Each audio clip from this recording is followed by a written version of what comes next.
Hello guys, welcome back to my channel Mou lifestyle. কেমন আছো তোমরা সবাই? আশা করছি তোমরা সবাই খুব ভালো আছো। তো এই যে সকালে দেখো গেঁড়ি ছাড়িয়ে নিচ্ছে এখানে। তারপর এখানে শরবতটা খেয়ে নিলাম। খেয়ে নেওয়ার পরে এখানে একটু পেঁয়াজি করবো, তার জন্য পেঁয়াজ, নুন, হলুদ, লঙ্কা গুঁড়ো, খাবার সোডা, কালো জিরা সব কিছু দিয়ে ভালোভাবে অল্প অল্প করে জল দিয়ে ভালোভাবে ব্যাটারটা তৈরি করে নেব। খুব পাতলাও নয়, খুব ঘনও নয়। তো তৈরি করার পর ভালো করে মেখে নিয়ে পেঁয়াজটা একসাথে দিয়ে দেবো। পেঁয়াজটা দিয়ে তারপর কড়ায় তেল দিয়ে তেলটা গরম হয়েছে নাকি একটু দেখে নিলাম।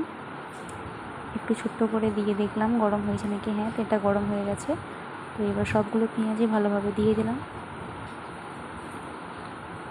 তারপরে এপিট ওপিট করে নেড়ে নিলাম, একটুক্ষণ হতে দিলাম। তারপরে কড়া থেকে পেঁয়াজিগুলো ভালো করে নামিয়ে নিলাম। তারপরে এবার চলো রান্না কমপ্লিট। তো কিছু খাওয়া সেরে নিই। সারা হয়ে গেছে খাওয়ার টিফিনের পরে।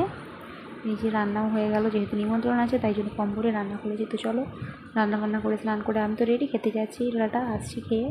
তো এই যে খেয়ে চলে এলাম। আমি তো একদম ক্লান্ত হয়ে গেছি। এখন সময় একটু